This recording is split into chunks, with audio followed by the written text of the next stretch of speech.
છે। આજે આપણે નવું ચેપ્ટર નંબર 4 દ્વિઘાત સમીકરણ શરૂ કરવાનું છે। ધોરણ 10નું ચેપ્ટર છે, ચેપ્ટર નંબર 4 દ્વિઘાત સમીકરણ। દ્વિઘાત સમીકરણમાં આજે આપણે પ્રસ્તાવના શરૂ કરવાની છે। તો પ્રસ્તાવનામાં કંઈક એક માર્કના પ્રશ્ન પૂછાઈ શકે તેવા છે। તો કે એની અંદર પહેલું શરૂઆત થાય છે સૌપ્રથમ બેબીલોનવાસીઓ દ્વિઘાત સમીકરણનો ઉકેલ મેળવ્યો હતો। પછી તો કે ઈસવીસન 598 ઈસવીસન 598 થી 665ના સમયગાળામાં ભારતીય ગણિતશાસ્ત્રી બ્રહ્મગુપ્તે ax² + bx = c દ્વિઘાત સમીકરણના ઉકેલ માટેનું સ્પષ્ટ સૂત્ર આપ્યું હતું। દ્વિઘાત સમીકરણના ઉકેલ માટેનું સ્પષ્ટ સૂત્ર કોણે? બ્રહ્મગુપ્તે। પછી બીજો એક પ્રશ્ન આવે છે ઈસવીસન 1025માં ભારતીય ગણિતશાસ્ત્રી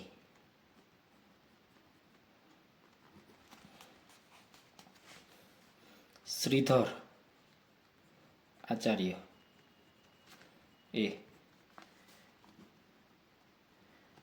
દ્વિઘાત સૂત્ર તરીકે ઓળખાતું સૂત્ર પ્રસ્થાપિત કર્યું।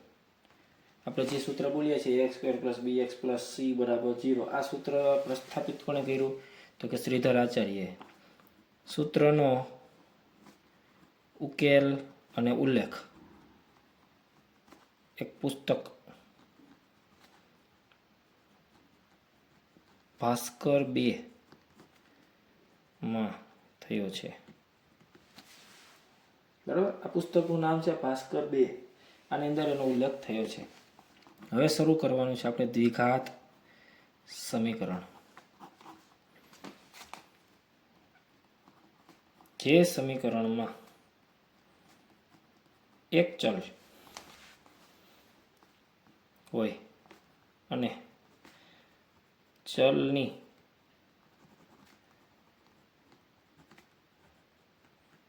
ઘાત 2 હોય તેવા સમીકરણને દ્વિઘાત સમીકરણ કહેવાય। દ્વિઘાત સમીકરણનું પ્રમાણિત સ્વરૂપ કેવું હોય? તો કે ax² + bx + c = 0, જ્યાં a ≠ 0 અને a b c belongs to R। જો આનો મિનિંગ શું થાય? a ≠ 0 એટલે કે x² નો સહગુણક a છે, તો આ એનો જવાબ જે આવે છે એની કોઈ પણ કિંમત તમે લઈ શકો R માંથી। R એટલે વાસ્તવિક સંખ્યા, પણ તમે R ની અંદર જે 0 આવે છે 0 લઈ શકાય નહીં। શું કામ ન લઈ શકાય? તો કે જો તમે 0 અહીંયા મૂકો તો આ દ્વિઘાત સમીકરણ બચે જ નહીં। શું થઈ જાય? સુરેખ સમીકરણ થઈ જાય। આપણે જોઈએ છે દ્વિઘાત સમીકરણ, એટલા માટે આપણે a ≠ 0 લખવું પડે ફરજિયાત। હવે તો કે દ્વિઘાત સમીકરણ લખાઈ ગયું। હવે દ્વિઘાત સમીકરણનો ઉકેલ બે રીત છે। બે રીત સહેલી છે। એક છે આપણે જે રેગ્યુલર વાપરીએ છીએ અવયવીકરણની રીત, અને બીજી છે સામાન્ય સૂત્રની રીત। અહીંયા શું કરવાનું? તો કે અવયવ પાડીને ઉકેલ મેળવવાનો। અવયવ પાડીને ઉકેલ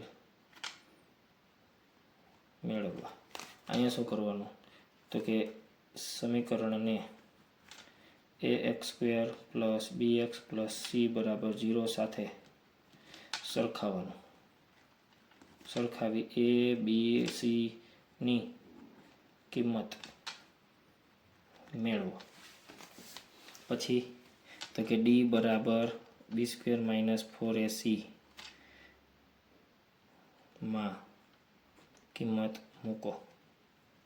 કિંમત મૂકી વિવેચકનું મૂલ્ય મળે છે। આ d ને કહેવાય વિવેચક। જો અહીં આપણે એક અલગથી વિધાન લખી લઈ, વિવેચકને સંકેતમાં d કે આપણે જે ડેલ્ટા કહીએ ત્રિકોણ એટલે ગણિતમાં અત્યારે આને શું કહેવાય ડેલ્ટા કહેવાય દર્શાવાય છે. વિવેચકનું મૂલ્ય કોણે આપ્યું તો કે પાછા ભાઈ શ્રી આપણા શ્રીધર આચાર્ય. વિવેચકનું મૂલ્ય શ્રીધર આચાર્યએ મેળવ્યું હતું. હવે આપણે ડીની વાત કરી તો ડીના મૂલ્ય પરથી ઉકેલના સ્વરૂપો કઈ રીતે મળે તો કે ડીના મૂલ્ય પરથી ઉકેલના સ્વરૂપો 3 પ્રકાર છે. ડી આપણને કેટલા પ્રકારનો મળી શકે 3 પ્રકાર. એક મળે ડી ગ્રેટર ધેન 0, એક મળે ડી લેસ ધેન 0 અને એક મળે ડી બરાબર 0. અહીંયા શું હોય તો કે બે ભિન્ન અને વાસ્તવિક ઉકેલ મળે એને આપણે કહીએ આલ્ફા ને બીટા. બે અલગ અલગ ઉકેલ મળે ટૂંકમાં. કઈ રીતે મળે તો કે સૂત્ર મૂકવાનું -b +- √d/2a. Plus or minus કર્યા છે એટલે એકવાર તમારે પ્લસ લેવાનું ને બીજું પાછું એનું જ સૂત્ર વચ્ચે આવશે માઇનસ, એટલે તમારો એક આલ્ફા થઈ ગયો અને એક થઈ ગયો બીટા. ડી લેસ ધેન 0 હોય તો એક પણ ઉકેલ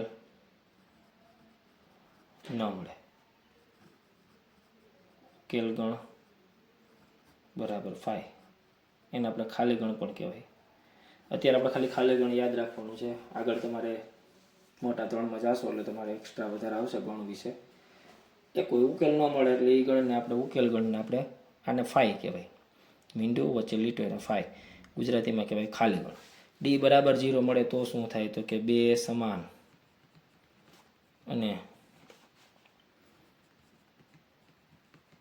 વાસ્તવિક બીજ મળે અથવા તો ઉકેલ મળે. એટલે ઉકેલ આપણે કેમ અહીંયા આલ્ફા અને બીટા તો અહીં શું થઈ જાય આલ્ફા બરાબર બીટા. -b/2a જ વધે.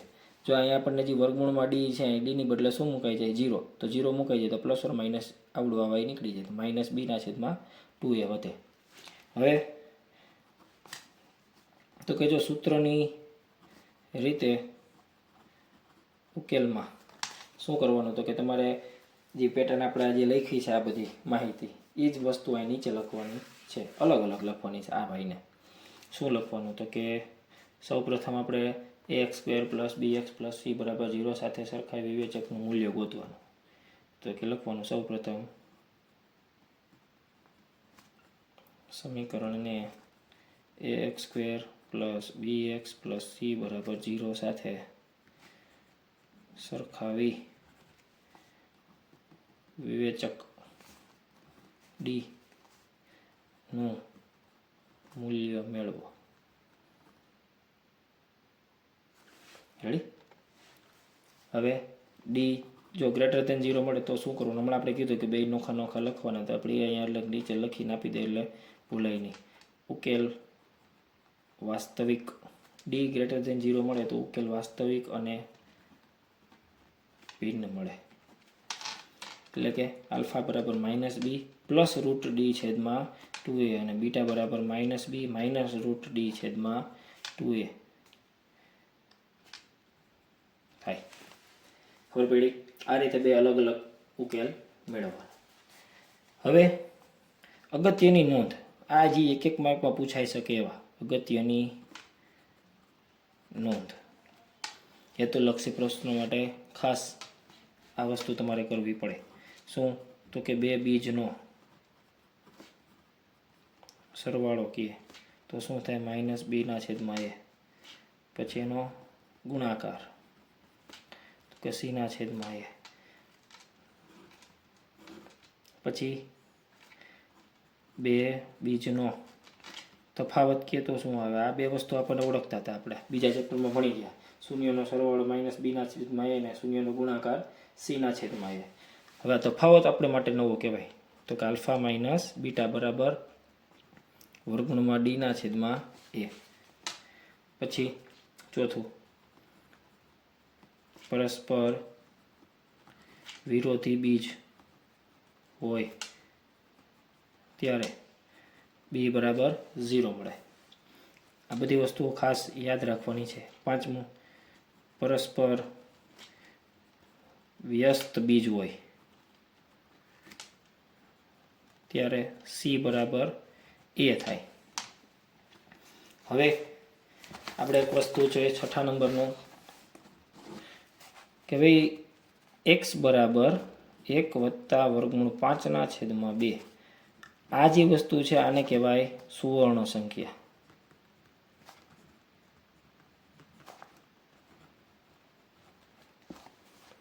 અથવા તો સુવર્ણ ગુણોત્તર.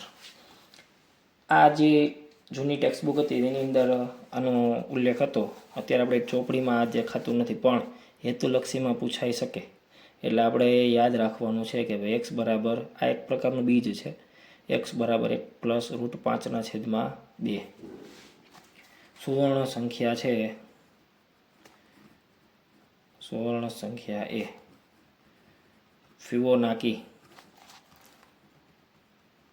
શ્રેણી સાથે સંકળાયેલી છે. તો ફિબોનાકી શ્રેણી કોને કહેવાય? તો કે 0, 1, 1, 2, 3, 5, 8 આ રીતે આગળ હાલી જતી હોય. આ બે ફિક્સ છે.